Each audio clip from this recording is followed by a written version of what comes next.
Hi,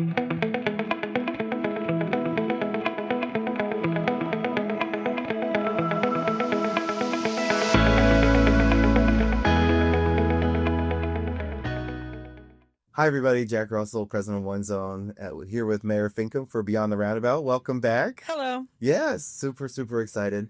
A lot has happened since the last time I know. podcast together. So, I thought we'd go through some of these key areas. Of course, we're going to talk about the budget. Yay. We're going to talk about Diwali. We're going to talk about World Aquatics, some swimming. We have a State of the City. You have a State of the City. Yeah, we do. We do. And then you and I had a really, really cool experience last week with Carmel Clay Schools. We did. So I thought we would talk about all those wonderful things. But first and foremost, I think talking about Diwali looked like it. Rain did not. We had to move a date, but I don't think it removed any enthusiasm. But I thought it'd be really great for those that are watching to learn a little bit more about how this came to be. And I know this is a passion of yours, is to share more of the great things that make Carmel Carmel. Right. And so would love to share a little bit more about kind of the ins and outs of what we just celebrated in this beautiful tradition. I would love to. So thanks for the opportunity to do that. I think that the first time I really became aware of it was 21 or 22. I can't remember exactly now. But someone from our Indian community came forward and said, can we change the city ordinance to make sure we can have fireworks on Diwali? Yeah. And the city council unanimously did that. And it was met with such appreciation. And that really, for me, opened my eyes a lot to our community and what they were looking for in their city government to help. And then when I was campaigning, it also came up like, it would really be nice if we could have a Diwali celebration. And then Dr. Anita Joshi was elected to city council from the West Side. And we had a conversation about, what would it take to have this event? And I will say, we were also starting to rethink some of our events and how it's important that our community members drive some of these events to make sure they're authentic and, to make sure. And I think that Chris Kinmart has done such a great job at keeping authenticity over the years. And that's appreciated by everybody who comes to it. And so obviously this isn't going to be that scale, but how do we do it with our community members? Because they get other community members excited about it then too. If it's city driven, it's just feels more to me manufactured and marketing. Mm-hmm. And being a marketer, right? Mm-hmm. I think markety is the word, right? Yeah. But I didn't want it to be too markety. I wanted it to be authentic. And the community did such a nice job. Last year, we did it on a Saturday night at Midtown and way overran the space. We estimated we had 4,000 or 5,000 people there. We had to shut down some extra streets because the police were worried about foot traffic. So this year, our lovely police department, fire department said, you can't have it at Midtown again. You're going to have to move it because we were estimating a much bigger crowd. Moved it over to Carter Green. And of course, Saturday night when we had it scheduled, it rained. Yeah. And it didn't just rain. It poured. Yeah. And there was no way we could have that event. There was too much lightning. It was a safety hazard, much to everybody's chagrin. So moved it to Thursday with the help of a lot of people in the city. The committee did such a good job re-engaging the sponsors and all the food vendors. And we had a crisp, cool evening and an amazing event. At 7 o'clock, that Carter Green was packed. And it was so neat to see because literally you could just feel joy throughout the entire space. I got told thank you so many times. I was sure to make sure and point to our committee that had put that all together. Yeah. But it was just a lovely event. Lots of food, lots of fun things to buy, lots of fellowship to be had with the attendees. It was just great. Well, what I love and what I've been able to see with under your administration is the ability to take culture and share what's, as you always say, there's beautiful buildings, but it's the people that make it. Yep. It was probably for you as a mayor being able to look at it and go, wow, that's something that I was talked to about in 2022, 2021. And now to be able to see, but I think one of the things I appreciate most is that it's community led. I think that's really important. I 100% agree with that. I think when I looked at the Hispanic, when we did the Hispanic piece of it or the Japanese fest here, there's just so many of these that you guys have been able to create authenticity to that I think is a powerful thing. I think it's, and so I had so many people, I wasn't able to make it, but there were so many people even, Friday and going in today, that were sharing photos still. Yeah. I mean, and so, for a mayor, I'm sure you feel really proud about that and seeing very proud your people from all walks of life come together and celebrate. And so Yeah. joy is a good way to live. Yeah. So many people for days following, and I still have my henna tattoo. So we are really, it's still just a few days because this is still beautiful. Yeah. But it was just, I don't know if I've said this before, but I kind of see these as a stair step. Mm-hmm. The first step being, okay, let's get the community together. And the next step is let's broaden what that community is. And I saw that this year from last year. And then let's find ways to deepen the connection with every step with the community and our city. And then as we go forward, well, maybe some of these folks are less intimidated by the city government that they see every day and want to know more about what the city does. And maybe wants to share an opinion by coming to a city council meeting. And then after that, maybe wants to volunteer for board or commission and maybe somebody run for something. So I feel like in every single one of these initiatives that we have, there's an opportunity to stair step people's engagement with the city that is here to serve them. So it's investments. It's like putting a penny in the piggy bank every single day, and over time, it'll be paid back in a richer, more unified community, and that's what we hope. I love that. Well, if you kind of go back to the word joy and to be able to see fantastic something in front of us, you and I had the opportunity to go to Carmel Clay Middle School. Yes. With some middle schooler. We got to hang out with some middle schooler for lunch and listen to them. But Carmel Clay Schools does the expedition program. Great. For anybody that is watching, if you've never been able to be a part of that. Yeah. This was my first one. I know you've gone through it before, but it's been 2 years. We are so lucky to have the leadership we do. But then being able to listen to these students. I know you and I were in the same group at, I won't say what kid, but it was very fun. We had a group of 8th graders, and we were going to the SRO officer, and they go, "Oh, 6th grade, man, 6th grade was rough." And I'm thinking, boy, there's that little piece of, you just want to take a little piece of that, and just feel like that kid again. But it was fun. It was great to learn more about school safety.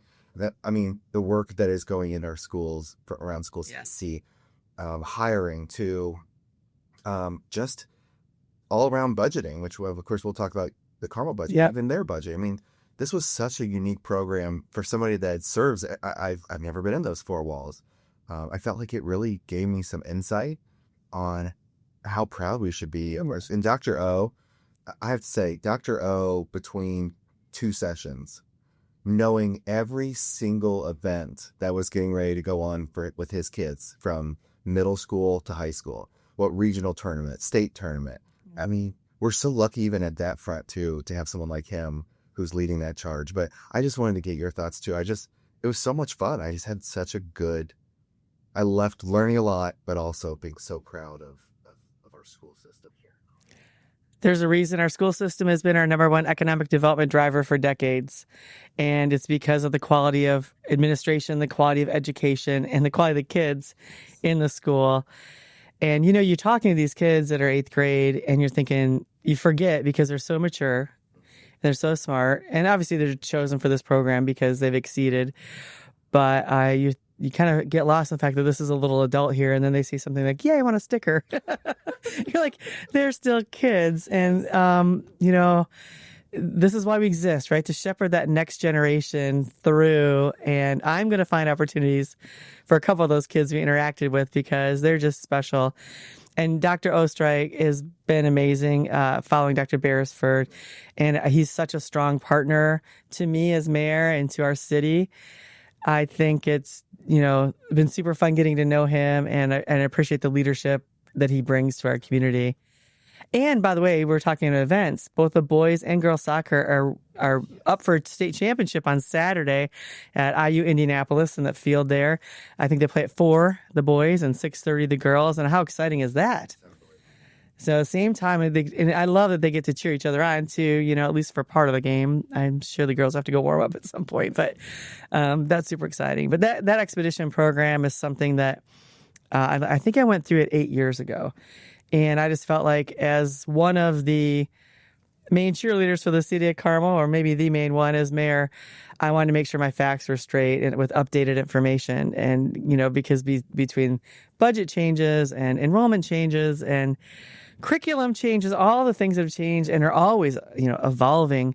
I just wanted to go through it again. I'm so glad I did. We had our fire chief there, police chief, a couple more from those departments, me, who am I missing? Our city engineer, someone from Parks Department, Ryan Alak, our city councilor was there. So we had quite a few friendly faces there to learn and spread the good word about Carmel Clay Schools. I loved it. I just loved, and Mayor won't tell you the story, but we got to our group, and the young lady that led our group kept staring there. Finkam goes, "Oh, you?"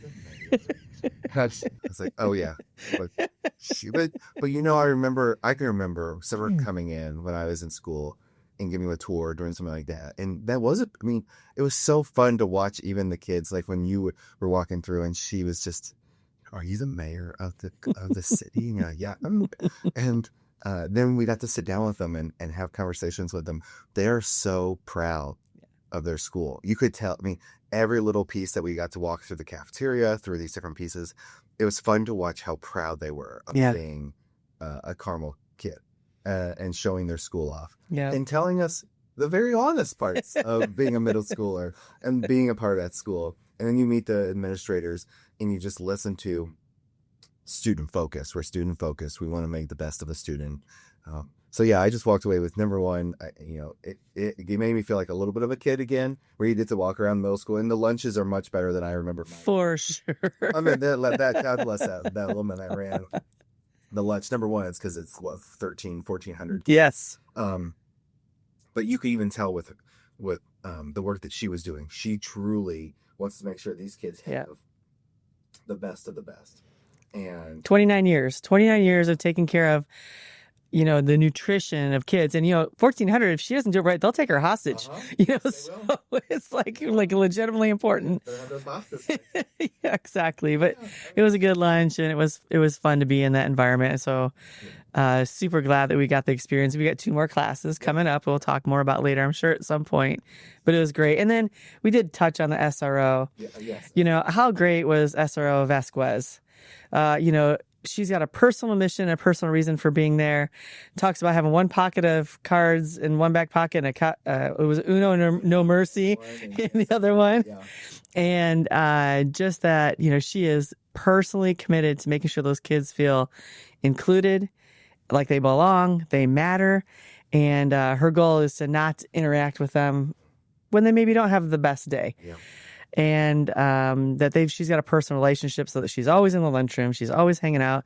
The Vasquez Bucks, yes. Right? So that she rewards good behavior and good things. I love that. I mean, that it's hard to hire for that. I mean, I know that that's what they try for, but that is just a person wanting to make a difference, one person to one person, and I just love that. So kudos to her. Yeah, you just talked about joy.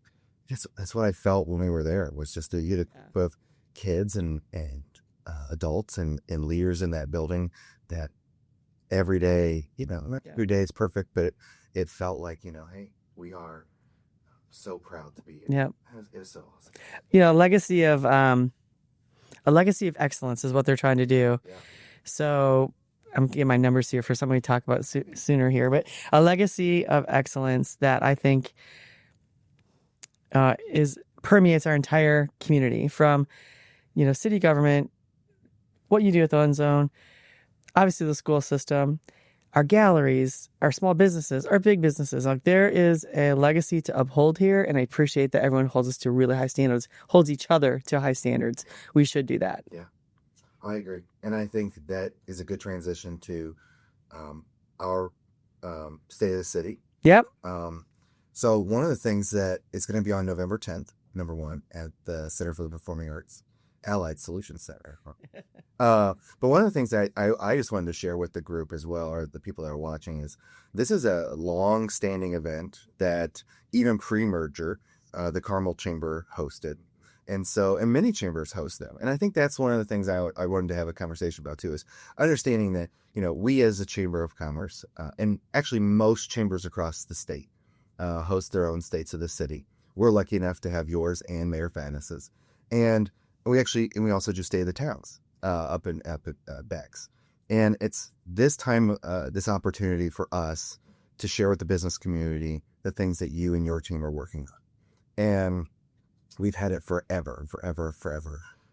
In the last few years, we've been able to also open this up and provide opportunities for the public to come in at a cost, because there is a cost for us that we take on to run the program. I always enjoy them. They're always extremely well attended, but I wanted to encourage people and let them know kind of a little bit more insight of it's not just that you and I pick a date and we go, hey, you know what we're going to do on November 10th? Let's just get together. I mean, your team spends a lot of time on what do we want to share with the business community? How do we want them to know?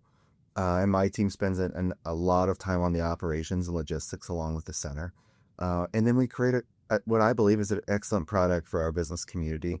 But since you've been mayor, what I've appreciated is we've also opened up for a small fee that anybody from the public is also welcome to come. And so I've loved that, and I think we're going to continue to grow that. But I just wanted to briefly mention that because I think sometimes, was this a city event? No, we've had this event. Chambers have had this event. Many chambers across, Westfield still has theirs. Noblesville has theirs as well. And they're hosted by us as chambers that are not-for-profits that want to give back to our membership while also maybe even being able to offer something to our residents. And thank you for allowing us to do that. Yeah. And for the live stream that we can, yep. I think it's live, isn't it? Yep. And that we can that's also recorded that others can watch later.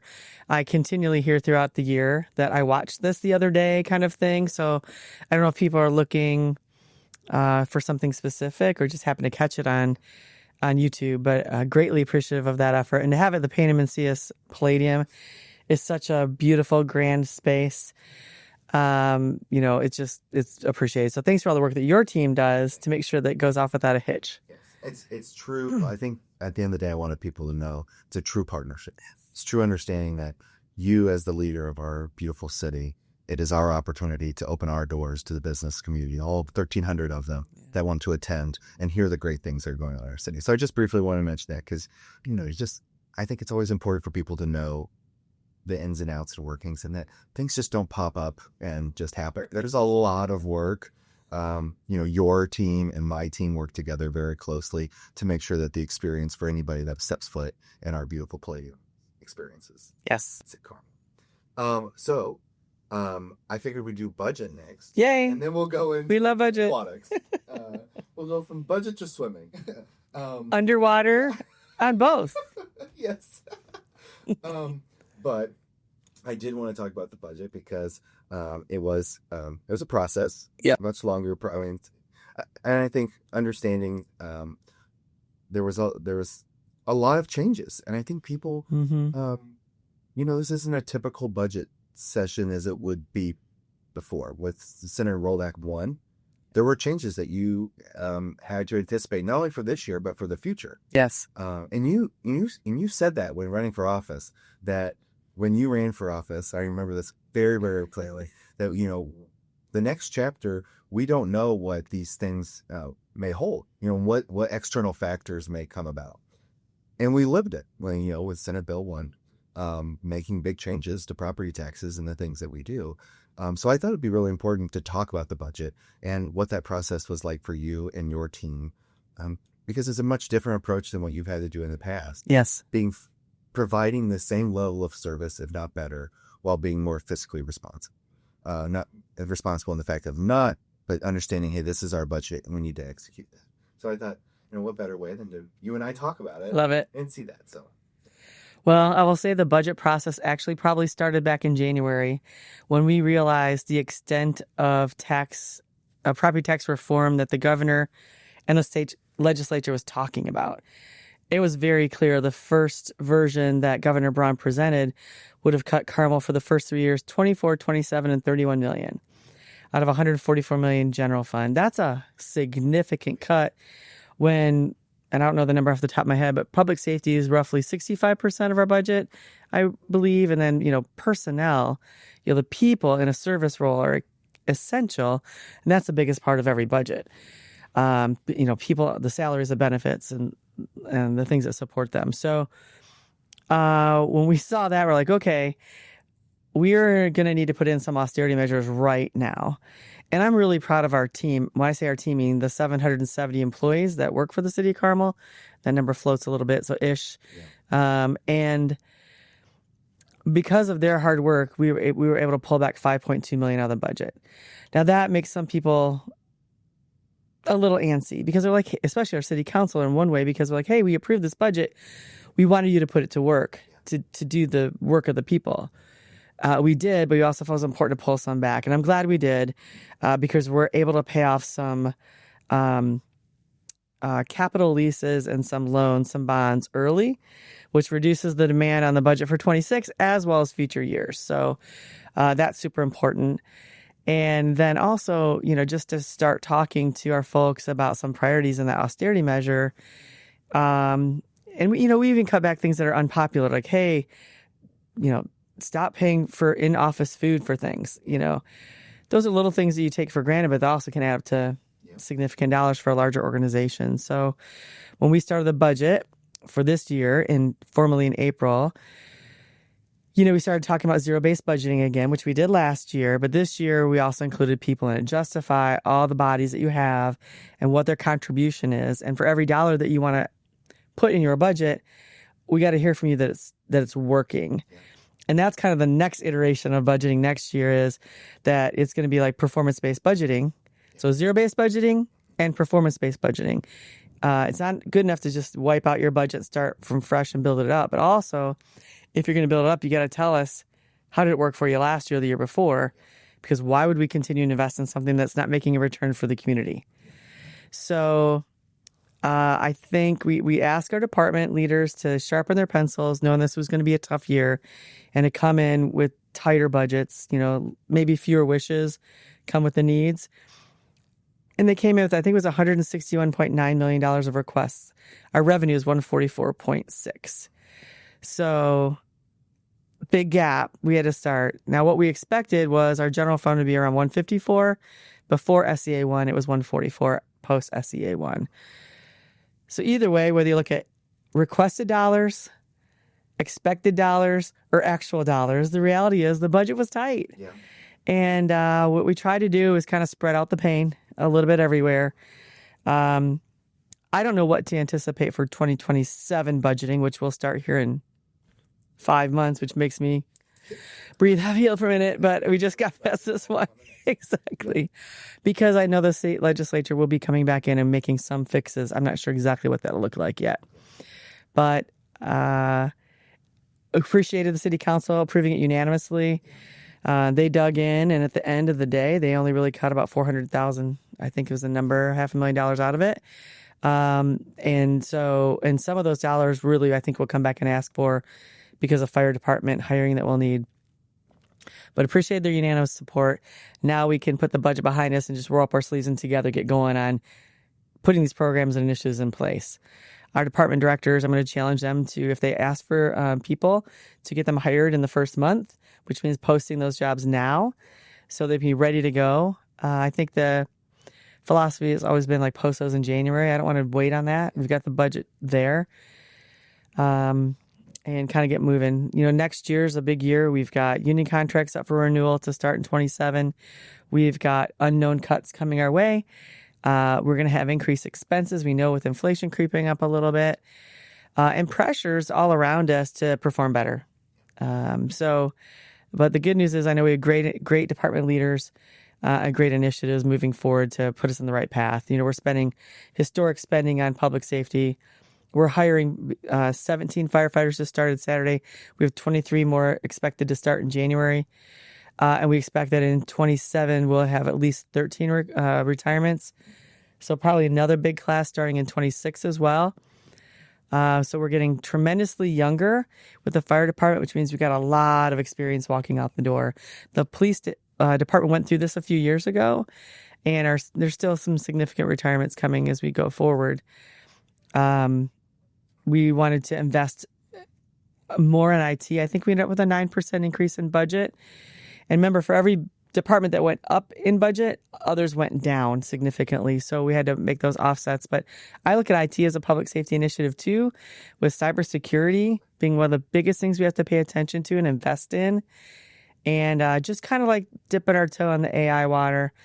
Our chief of police is like holding out a position while he looks at AI opportunities. Obviously, it's not for an officer in the car, but for some back office stuff to see how we can utilize AI to speed up and reduce the cost of getting reports and stuff shared.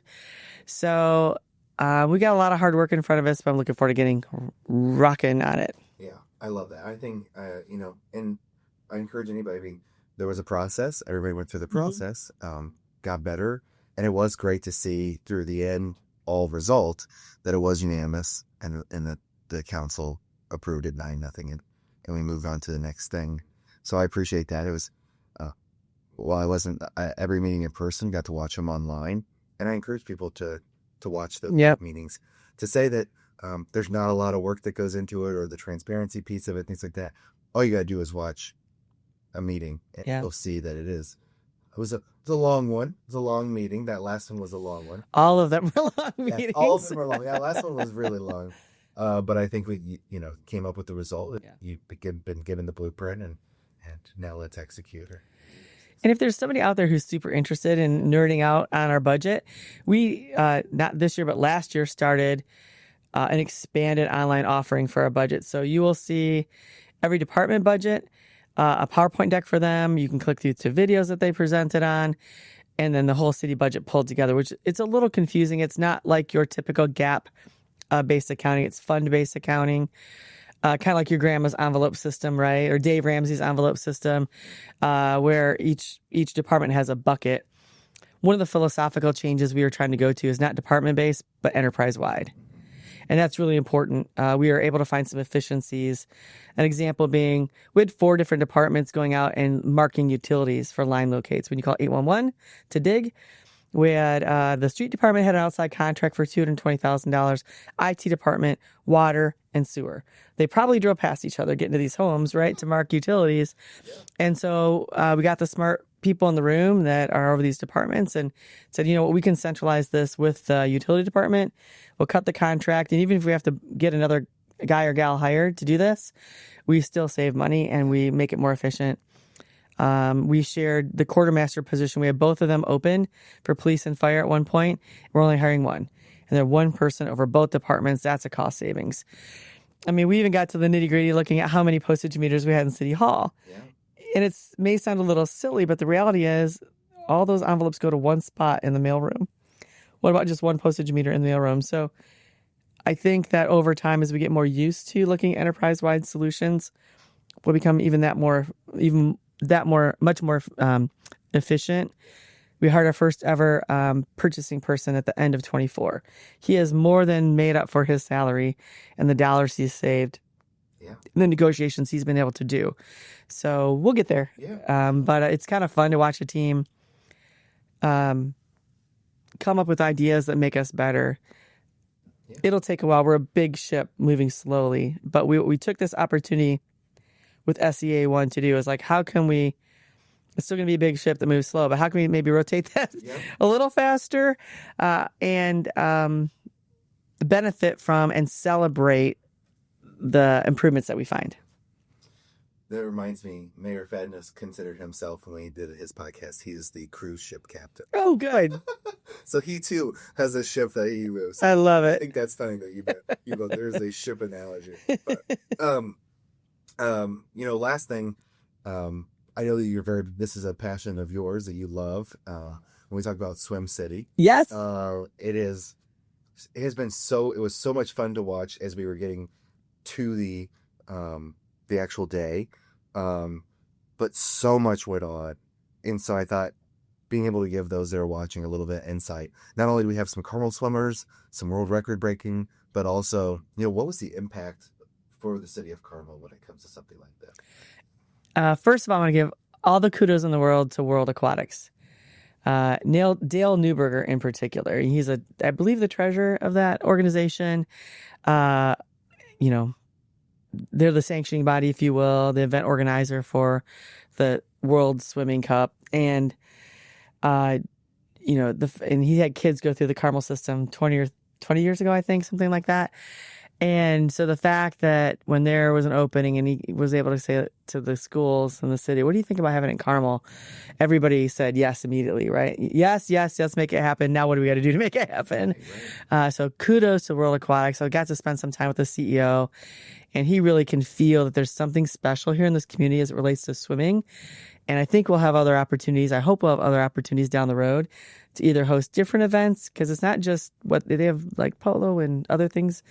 Yeah. They're super cool. I follow them on social, so just to see what they're pushing has been educational for me. But we, you know, having all these international swimmers in our community was such a pride and joy. Like, we heard from restaurateurs, you know, coffee shops and galleries. Like, we had some from, you know, Belgium. We had someone from France. You know, just so cool to see, and just to see the excitement of having these international visitors. I will tell you, the swimmers and their friends and family that came to watch them or travel with them were so appreciative. What Carmel's like, this is such a unique city. And, you know, a couple of times I heard it's a little bit like home, right? Because the European feel that, again, Mayor Brainerd was instrumental in bringing to the forefront. So it was really neat to host. From an impact standpoint, and this is what I was kind of stalking my phone for, the total reach on social media ended up being 1.68 billion unique eyes, 15.9 million for earned media. And that means if we were to pay for the amount of exposure we got, it would have cost us $15.9 million. And of course, we put nothing near that into it. We put some really cool pole banners up, and we did thanks to Porch Fest. We did a late night on Main, toward the east end of Main Street, to greet some of the folks coming from the nighttime swim. And we obviously did a Swim City USA website and stuff for people to be educated on.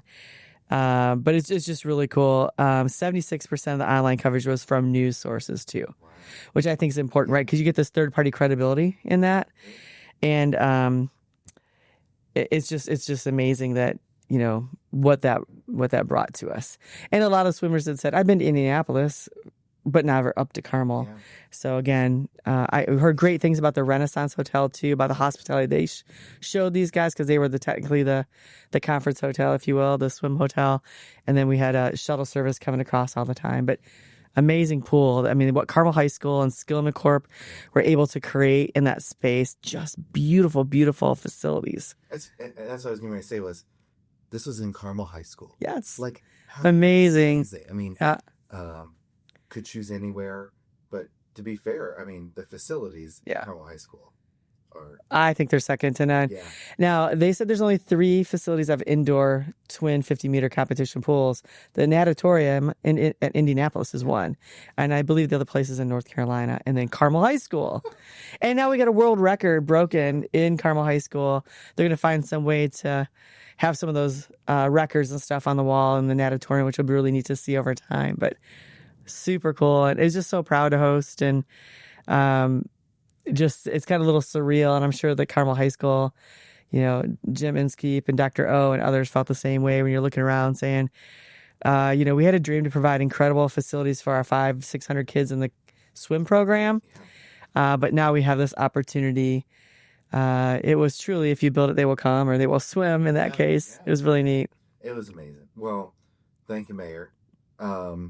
We've talked about the budget, Diwali, World Aquatics, State of the City, Carmel Clay expeditions. I mean, there's a lot going on, and there's probably even more that's going to be coming about. So I just want to say thank you, as always, for joining me. Thank you. And we'll have another one here soon. But for all of you listening and watching, thank you all so much, and have a wonderful rest of your day.